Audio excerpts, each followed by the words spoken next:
একজন সাধারণ শ্রমিক আবার ওই বেতনই পাবে একজন হেড মিস্ত্রি, মানে মজুরি সবার শেষ। কি বললাম বলেন তো?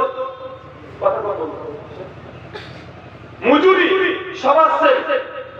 মানে আপনি যদি পাথর কাটেন তারও মজুরি 300 টাকা, আপনি যদি দোকানে বসে দোকানদারি ব্যবসা করেন তারও বেতন 300 টাকা, আপনি যদি হেড মিস্ত্রি হন তবুও 300 টাকা, আপনি যদি ইঞ্জিনিয়ার হন তবুও 300 টাকা, আপনি যদি ভিডিও অফিসার হন তবুও 300 টাকা। আর এই টাকার মালিক কোন ব্যক্তি বিশেষ নয়, এটা সরকার তার তত্ত্বাবধানে টাকা দিয়ে দিবে এবং দিন শেষে আপনাকে পেড করবে। এটা ছিল সমাজনীতি, অর্থনীতি, মানে সবাই সমান, বড় ছোট কেউ নেই। এই অর্থনীতি পৃথিবীতে প্রায় 300 বছর চলেছে। কত বছর? প্রায় 300 বছর।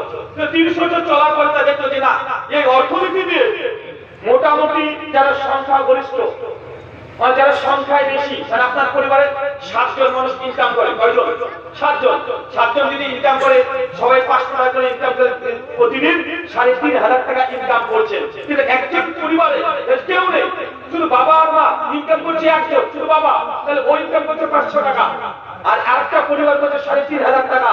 এই জন্য দেখা গেল যে না, যারা সংখ্যাগরিষ্ঠ তারা দিন দিন ধনী হয়ে যাচ্ছে, আর যারা ইনকাম করে পাওয়ার বা ক্ষমতা নেই, মানে আপনি জানেন না, আপনি পঙ্গু, চোখে দেখতে পান না, কিন্তু আপনার কোনো ইনকাম নেই, আস্তে আস্তে আস্তে আস্তে একটা সেক্টর অটোমেটিক ধসে পড়লো। 300 বছর এই অর্থনীতি চলার পরে এই অর্থনীতিকে বাতিল করে দেওয়া হলো। কি করা হলো?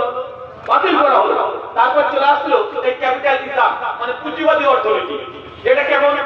এটা একজন শ্রমিক যা ইনকাম করবে, আপনি যা ইনকাম করবেন, এই টাকার মালিক আপনি। কে? কথা বলেন। টাকার মালিক কে?